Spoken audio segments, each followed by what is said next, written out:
Hi guys, welcome to my YouTube channel. For tonight guys, mag-exercise ulit tayo para makuha yung belly fats natin. So, samahan niyo ako guys para ma-achieve natin yung body goals natin na gusto para sa taon na ito maging fit and healthy tayo guys. So, tara guys, samahan niyo ako mag-exercise.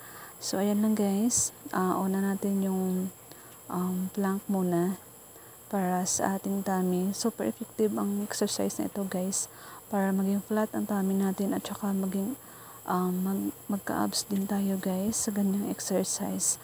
So side by side yan guys para makuha yung mga fats natin sa left and right natin na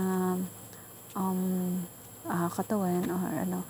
Basta yun na guys, kasimple yung exercise na ginagawa ko every night para makuha ko yung goals ko na magiging fit and syempre healthy na rin guys. So ayan, para sa akin po ang effective talaga yung plank guys. Super favorite ko yan kapag nag-exercise ako kasi simple lang.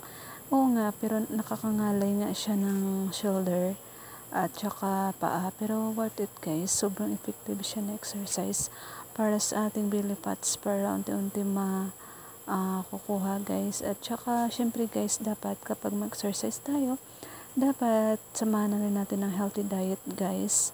Hindi yung lamon lang tayo ng lamon, diba? So kailangan natin maging strict sa ating diet guys. So ayan na guys, super effective yan para makuha yung ating belly fats. And love na love ko yan exercise guys. So ganyan lang, paulit-ulit lang yun guys ang ginagawa ko. At sa awa ng Diyos, okay naman.